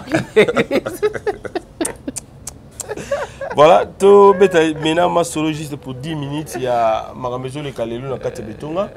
Alors, tout le monde est pasteur Moïse, pasteur Mike, Maramezo le Ka Koto Yaki, Abimina jeune fille Longola Bazemi, Lelo Komi, Mike, moi si Abatou Alibala, tout ça. On a évité analyse de ça là, surtout plus de Kalobi Abimani Nzela Sima. 3 fois Zoka qui même na Sima, je sais pas, est-ce que Kobimana ndeko na Sima hein? Donc sodomie, est-ce que ça est important na bana Nzambe ko sala eloko ndengo wana Kobimana ndeko moi si o ba pesi voix normale Kobimana yo préféré Sima.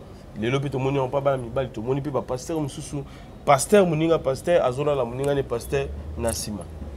Biloko yo na tu le belangwa. Na ba yibo, moi le diable. Tango exemple dans la Bible. Mon temps Israël a Kende et pas à Moabit. Il y avait un monsieur qui s'appelait Balak. Il faut gagner les Botao. Mais on a gagné Bondeni. Bananza mais moi puissant. Qu'est-ce qu'il faut? Il a plein de prophètes. Il y a qu'à maudire les Botao.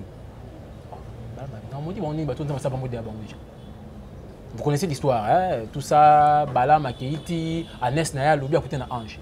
Mais qu'est-ce qu'il a proposé pour qu'il Israël? Azuba Naya Bassi.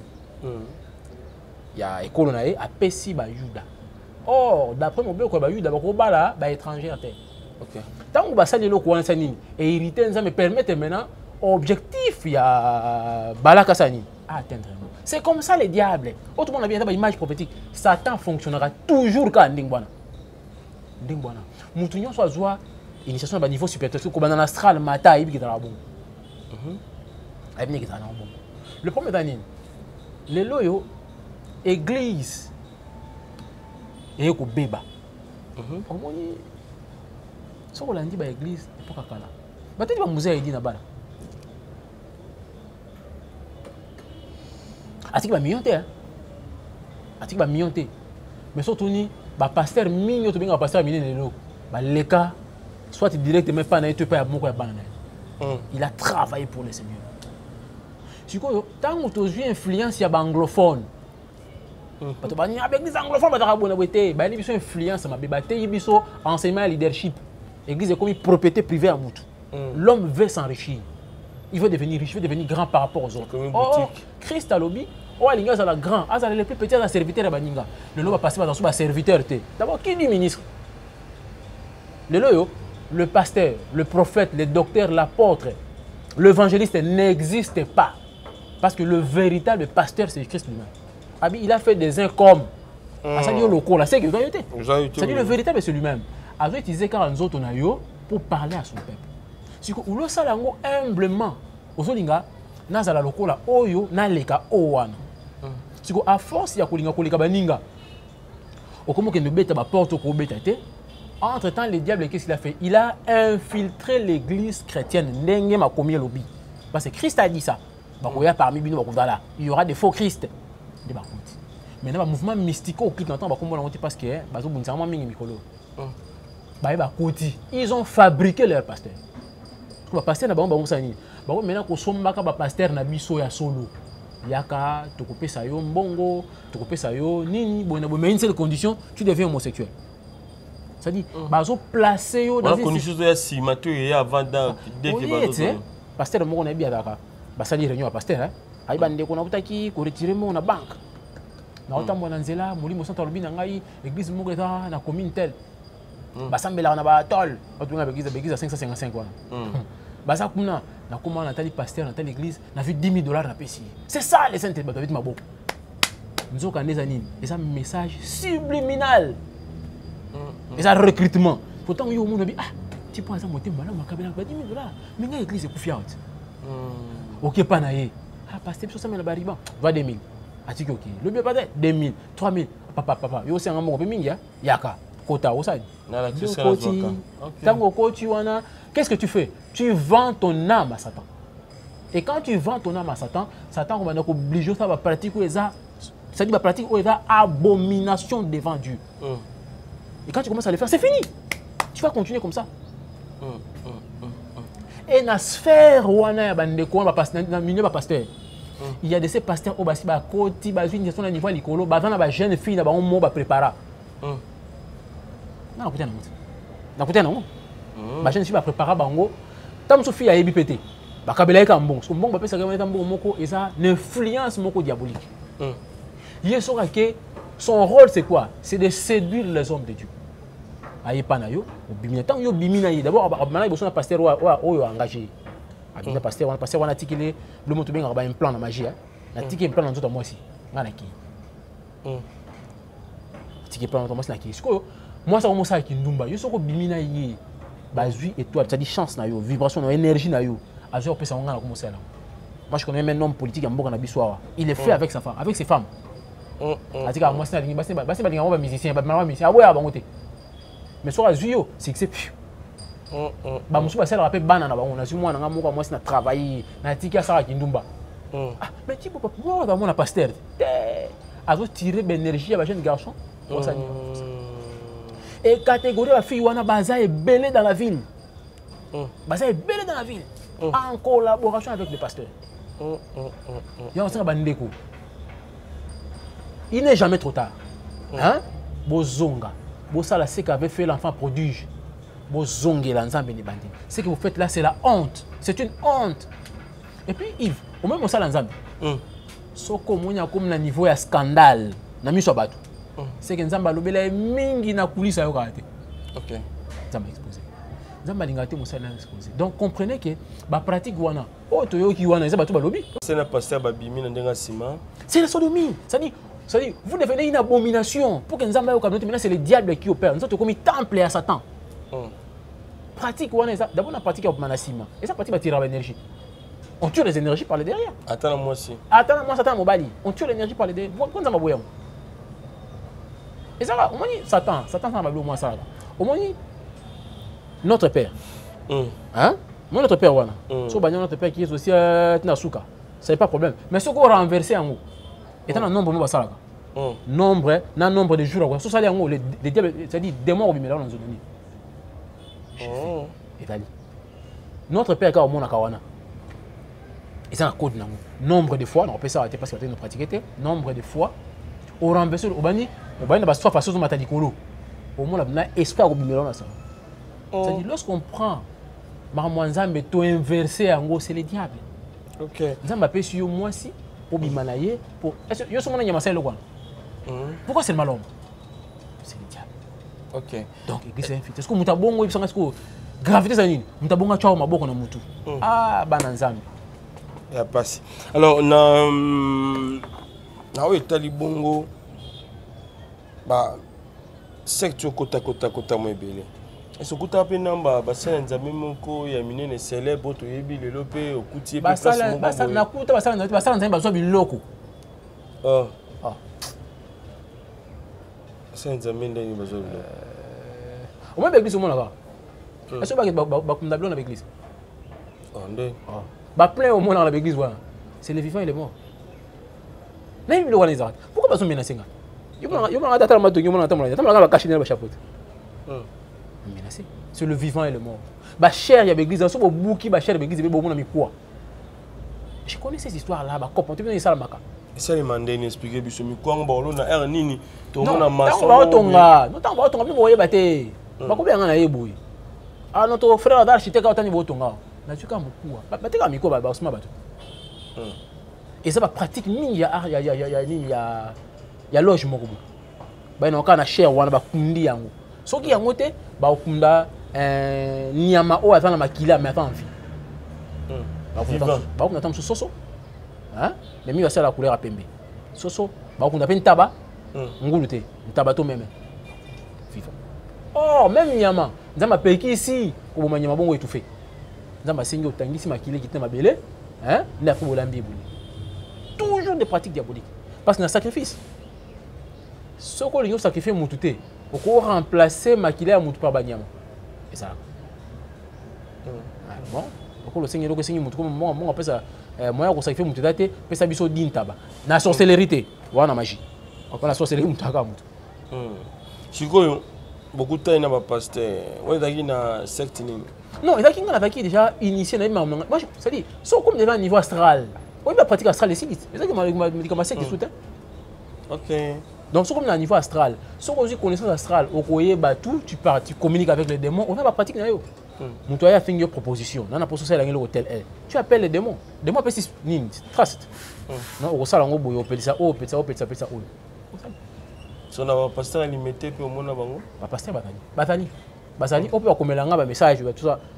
Bon, on a des Moïse Mbia l'obité. On a observé dans Zambie, beaucoup de bassines. Puis ça, c'est un peu la personne signe la prophétie. Ça a 2 pas, 3 pas en avant. Expliquez-moi. Avance 2 pas pour que je prophétise. Et ça, la magie est un cercle de confinement, un cercle de protection. Si vous avez un cercle de confinement, place il y a confiné des démons, on a généré. La personne avancée, les démons communiquent. Quand tu vois ça déjà, comprends qu'il y a bien. Nous sommes assis dans le beaucoup. Bien, on a la chiromancie dans le domaine de l'astrologie. C'est ici, il est dans l'église. On ici, drapeau l'église. Tout n'a pas pasteur ou drapeau Israël et une église. Drapeau États-Unis. Notre drapeau États-Unis, ils ont combien de bars? Ils ont combien de bars? 13 bars. Qui représentent quoi? Les 13 premiers démons de l'enfer. Parce que moi, tu as des mots aux États-Unis, c'est le mot des États-Unis à Ekocha. Les 13 basons là. Avec le drapeau Israël à Tché, ils ont bien le pentacle de Salomon à Tchang. Ce sont des signes avec l'église des alliés. Tout n'a pas parce que le drapeau dans la porte, même les gens ont la chaîne. On se retrouve diviser l'église les lots. D'après les tabernacles anciennes. Ça dit, cher, ils ont les liens très saints. Au vu du drapeau, ça dit, les politiciens, ils mettent ça pourquoi? Tout n'a pas. Est-ce qu'il y a une écriture? Il va passer par cette écriture. L'écriture est confirmée qu'il y a un drapeau États-Unis et Israël. Voilà. Inconvénient, et Zalarani, ni tant bandeko bakende, kosimba kisi wazali pasteur, asimbi kisi. Est-ce que bandimi bandoko van église? Est-ce que bandimi barondo bela? Tu es arrêté si mbongo mais bonheur, yemo peut-être l'obéro kufa soki bozuango et commune à déclin. Bon, le mouvement bandeko bako tawana, et là quoi dit bosona, ils vendent leur âme à Satan. c'est d'abord perdre à liboso pour notre obi yeso abini que sert-il à un homme de gagner tous les biens de ce monde s'il perd son âme? Parce que tant que kuna mouvement wakota baloge wakota wana ba kendra États-Unis wana tu fais le pacte avec le diable, tu abandonnes ton âme à Satan. Et maintenant lorsque le diable vient régner dans une église bino bozo ya bokansa bo sambela nzambe mais ofani vous va adorer Satan. C'est quoi maintenant? Qui va faire le diable? Alors le diable anime une église. Mais le coup la paix tout le monde à l'église, tout le monde à Noko. Faut imaginer mon toi un frère. N'a dit mettez église animé frère a église. Eh frère attends nanda moi c'est une église. Et ça faut vérifier c'est vrai. N'a dit mettez moi c'est une église na bana. Ba si d'ici quitte ba obima comme na boulevard ba 4 ça va tout ba faire sur place. Moi c'est na bana mi bali. Mutaou tu ko adorer nzambe akufa un accident na nzela. Et tout ça, ça fait quoi? Et ça, quoi alimenter les grégores qui travaillent avec le pasteur. Pasteur Moura limité. Avant de ça, il a invité son ami de l'Afrique du Sud. Ouais, il a passé par pouvoir. Ah, c'est 8 personnes. Et il a donné 8 personnes à l'église. Ah bon? Bah, tu vas éviter, imagine l'église, il y a l'église, il y a 10 000 personnes. Soit tu vas finir en Chaka. Ok. Il y a balance, mais faites attention. Bah, passe une invitation à l'église. Prie d'abord le Seigneur. Zambé. De quoi passe une invitation? Est-ce que tu as Zambé? Dieu va te répondre. Silence peut être réponse en Zambé. Zambé n'a osé là. Tout ça, on a pas d'habitude. Mon habitude, papa, achète-moi ça. Achète-moi ça, je me suis habité. Cet enfant doit apprendre de la patience. Au bout, répondre au tiki. Ah, le bien, le péché. Moi, je comprends que non, à cause de la sur la facilité. C'est ça aussi une façon de dire. N'est-ce que victime des anines? Et ça, bah, jeune fille, dans la l'église, vous allez voir que les démons qui travaillent avec le prophète ou le pasteur, à Osengaïni, on n'a pas de signe. Le pasteur va travailler dans le génie. Il y a un plan infernal. Condition, il y a le génie après ces années. Tu dois commencer à coucher avec le fille. Au moins, le pasteur, on a des signes qui sont ratés. À côté alcool, thé, à côté kindumba thé. Quand vous voyez ça, il y a des démons dans la génie au temple. Génie on a mélangé l'alcool. Non, je rabassi. Ok. Ils ont dit que tu as bon, tu vas pratiquer le maraboutage. Génie, mon démon a Isbonda. Isbonda, ce qu'on peut si Isbonda qui est dans Zoto. Moutouana ko tombe la véhicule. Mais Isbonda, ce qui a l'amour qui est dans Zoto, comme bêta, comme bunda. À côté de Bitumbaga, son ta quoi, kao tombe ta bimakila. Les démons fait quoi? Il se nourrit de ça. Un pasteur qui couche avec un fidèle, naché. Est-ce que non, on peut un pasteur? Est-ce que le pylône nous a appelé à 4 béton, au moins 3-4 pylônes, des nakati, des escaliers? Je vais expliquer le symbole, des escaliers, des échelles, des zalaka. Comme ça, tant que tu as expliqué bien. Botin dans le message, comme ça, on a rien à répondre. Au moins, botin la escalier avec l'église. C'est aussi que tu as un bâtiment. Il y avait l'église des saints des derniers jours. Botin l'icolo, escalier, moi, je suis parce que bêta internet, l'échelle des illuminati va franc-maçon au monde. Pourtant, tu as un suivi comme Moromoriza. Mais il y a des Libanda, tu as nanga libana toye ba belembo izanini po misu bati mesana le 7 chandelier bati na kati église bazi koto bati lion koto na bati le pas misu bati pigeon na koyela bino ba symbole wana la colombe na on église na koyela bino ngo musuti na bilamba le pasteur tout na koyela ngo écrivez na expliquer tout ba symbole wana moko est-ce que biki ba constitution na biso oyo les inspirations astrales ah bon? Oui, bah bien, un système au Nigeria. Ça l'a sorti astral au monde Banda comme ok. Banda au Nigeria, il y a les bisous comme ça l'a sorti astral. Tout l'inspiration mine au monde dans les astral. Moi il pas na biso. Tout ça ba stealth. Tout ça na monument. Hein, échanger à limiter. Pour les monuments limité. Si na modani. So aux États-Unis. Batana statue de la liberté. Ba anglais batana Big Ben. Hein? Ba belge batana Atonium. Ba français batana Tour Eiffel. Tout ça, ça symbolise quoi? Est-ce que ça va être dans on a expliqué bien longtemps, on a expliqué le plan astral. Au moins, il y a une source d'inspiration dans le monde astral. D'abord, on a cette liberté. Et l'ongi va changer l'ongiana. Nous, à Zimbabwe. Et l'ongi va être l'ongiana. Et ça, il y a divinité va bien raikat. Il y en a dans Vexas? Tu es Versas, il y a du soleil. C'est-à-dire que tu as la Versas. Tu as la Maïkari, tu as attends, on va la Louis Vuitton. Louis Vuitton. Tu as la Versas. Là, tu as la Maïkari, tu as la du soleil. Ok. Versas, tu as soleil. Biso va griffe mon sous-sol. Et il faut prier avant d'acheter. Voilà. Merci. Alors, tu as expliqué par rapport à concours au talent, Bayaki, Bazupe, Yamango, BLP, Lelo, Bakomi, musicien, Koni, Namboka, Nabiso, par rapport à concours. Lelo et Bimisi des arts entre Papa Moïse et Papa Mike.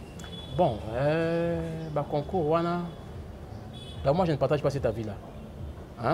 Bandeko moninga na l'église et puis na sala mission na benga concours wana au moins na kati église Jésus dans l'église chrétienne Jésus nous a laissé une mission, la mission primordiale de l'église. C'est quoi? C'est de faire de toutes les nations les disciples de Jésus-Christ. Surtout na bandeko wana ils mettent des millions na biloko wana. Ils mettent combien pour l'évangélisation? Sauf que dans l'église, vous trouvez des chrétiens qui viennent sans Bible. Parce que nous avons une Bible, même pas. Consomme la Bible comme un luxe. Ils ne le font pas. Sauf que dans la promesse de Nabiso, rien. On n'évangélise pas. Si vous votez la concours, tout ça en RDC. Vous voyez que non, il y a partout, oui. Surtout dans la RDC. Le concours, c'est la maths. C'est le concours, ceux qui baissent nini, concours, ceux qui super nini, tout ça. Bota maintenant concours wana suka nango et bota ki nini. Et boté libiso. Des initiés, il y a la loge. Bota là tous les gagnants à talent. Et vous croyez que wana est différent? Examinez un peu le concours wana. Vous allez voir le logo diabolique. Le carton compliqué. Qui écoute plus loin, ils ont proposé quelque chose qui Malaika House. Malaika arabe ou swahili qui signifie ange. House en anglais qui signifie maison. La maison des anges. La Bible est allée. La Bible nous parle le cœur des anges. Ange avant dans l'anda. Et pour moi, la maison des anges, il faut qu'il y ait dans la Bible on est bon, attends, on va le au coup, on va donc, on est en train de prendre, comme maintenant, son église pour servir à ces gens. Le lobani qui nous a CPLI, on a concours, on a gagné. On a gagné en termes de millions et partout. Mais tu ne sais pas que tu as vendu ton âme. Est-ce qu'un chrétien peut jouer à ça? Ça détruit l'âme du chrétien. Ça détruit l'âme. Et puis vous remarquez que même le Bachir Avataro, au moment où tu as bon Avatar, j'ai eu le temps pour vérifier. Tu vas gagner des millions de Bachir Avataro dans les États-Unis, comment pauvre. Donc, et pas un Zambé ça bon côté. Est-ce que pour nous permettre de quoi habillement, il faut nécessairement ça bloquer? Je ne pense pas. Tout le monde a un déco. Un Saint-Esprit a aidé. Nzembo moko. Et puis, vous avez dit mon père, allélo. Nzembo a aidé, vous avez dit Nzembo sentir. Et puis, ça m'a dit, pour ça, vous avez Nzambi. Alors, Nzembo boye, il se sent vraiment qu'il est pécheur, il est indigne devant Dieu. Mais le leo, Nzembo et Nzambi, ça m'a dit, pour ça, les autres, moi aussi. Non. T'as la danse. T'as la danse. C'est-à-dire, vous venez dans le concours, vous mettez plus l'accent. Vous mettez l'accent sur la qualité du travail, mais pas l'inspiration. Ok. Et on va dire que le locomi, c'est aussi une zembo qui est en haut. Zembo, ça c'est micro.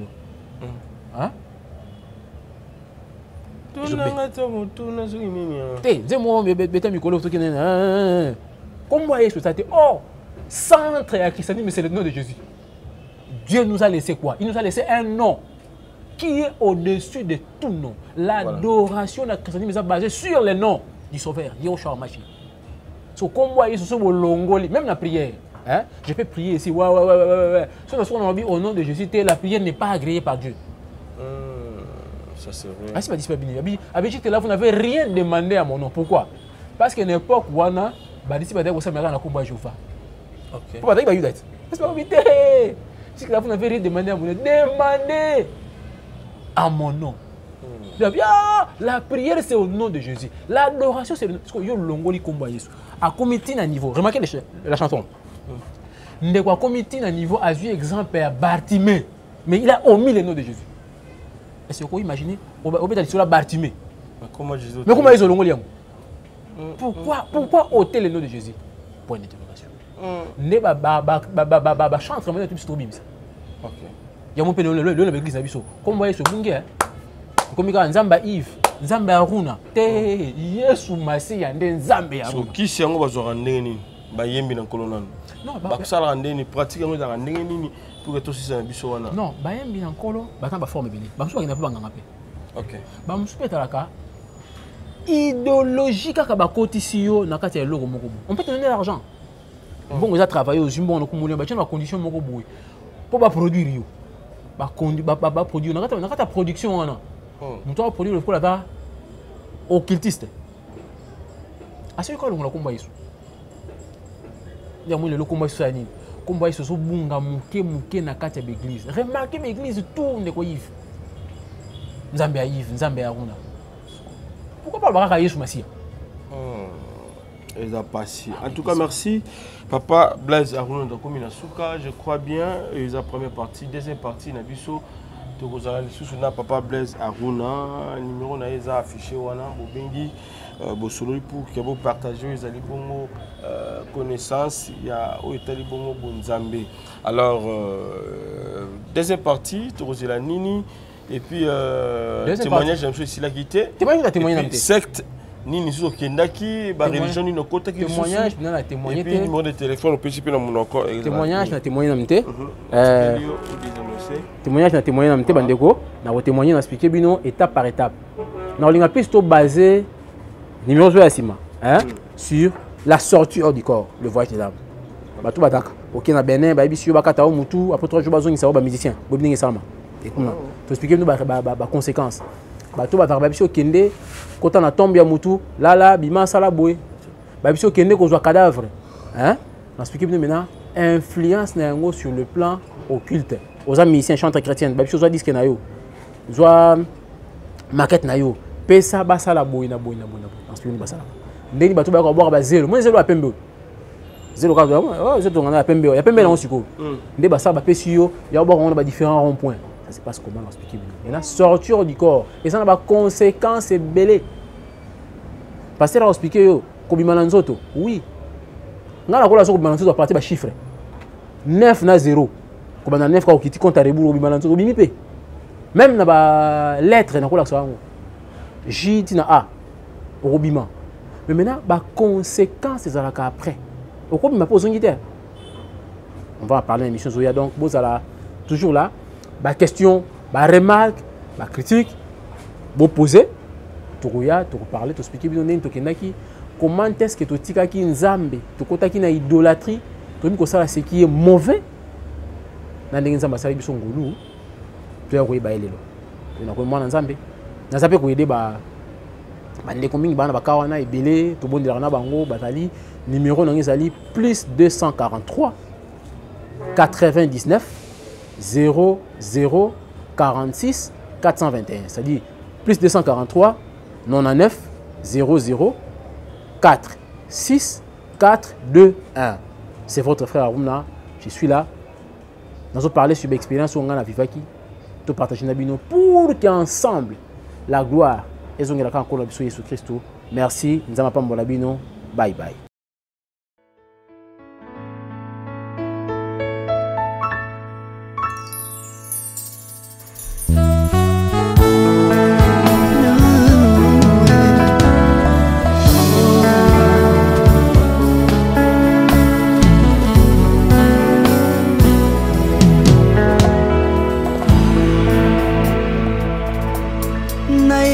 na yo papa nanga monisanga loboko na yo epa na yo mosantu yo monisanga loboko na yo nzamba lolo yo azosale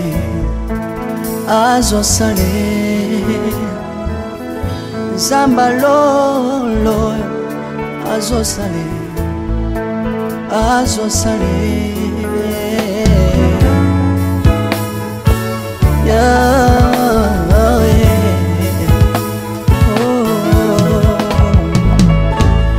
naipa na yo papa nanga monisanga loboko na yo naipa na yo mosantu yo monisanga loboko na nzamba lolo yo azosale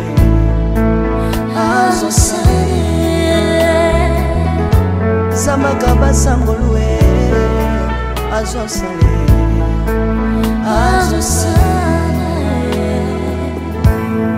salilanga yeso salilanga yeso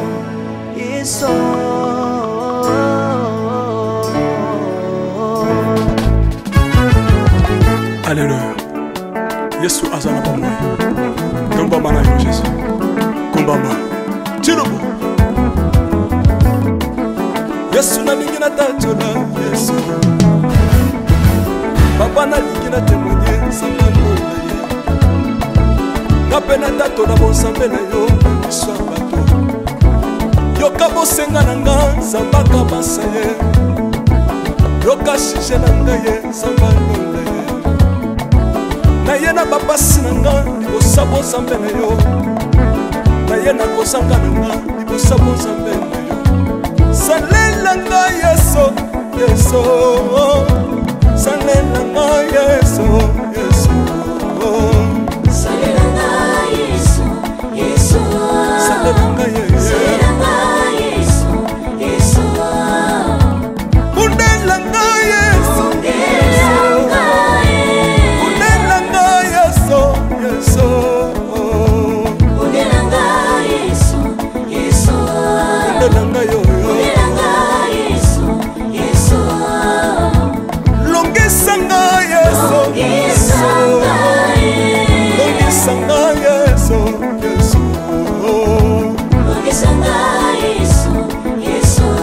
longisanga yo merci Jésus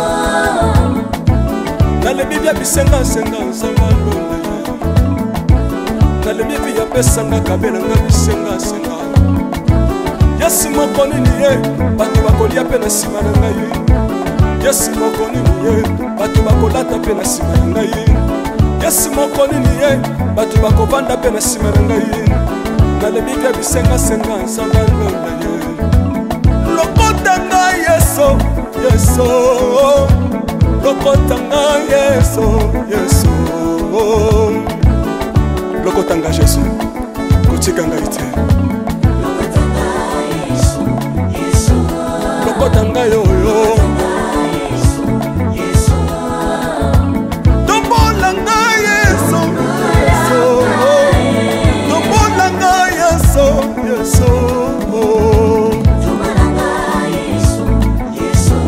tombola ngai oyo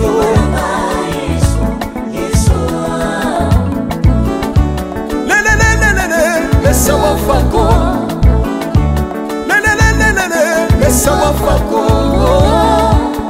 Watitishina nsambi watenzelela Watitishina nsambi watenzelela Yeso Lesa mukatanga Lesa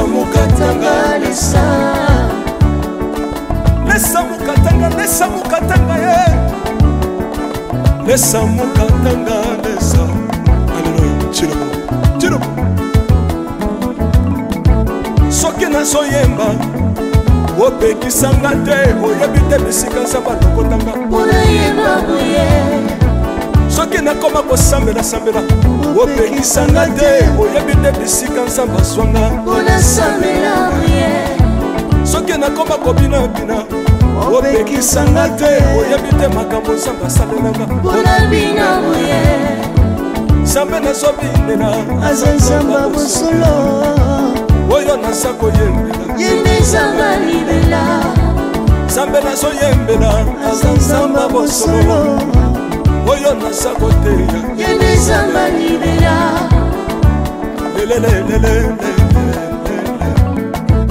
nalingi mobala oyo nalingi mobala oyo yesu aza nzambe ayoki bosenga na nga nzamba akabasa ye ayoki suje na ngai ye nzamba alonda ye nazalaka lokatere apesinga lopango natambolaka makolo lelo nakomi na motuka ngai oyoyo nazalaka kobala te lelo apesinga libala apambolinga yeso yeso apambolinga yeso yeso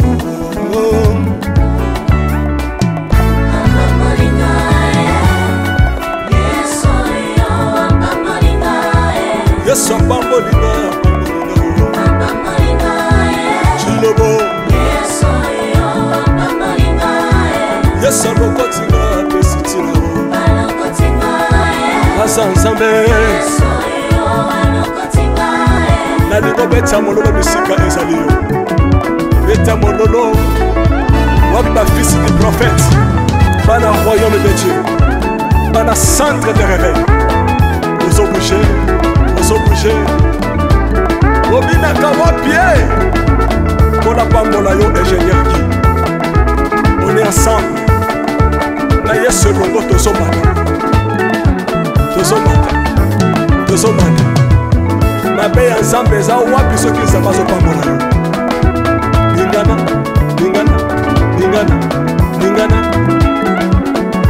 loba kelekele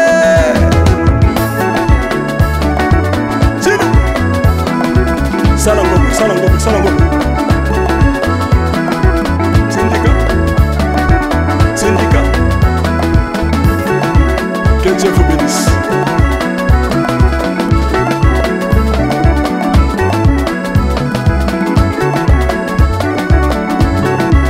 Samba pambola bino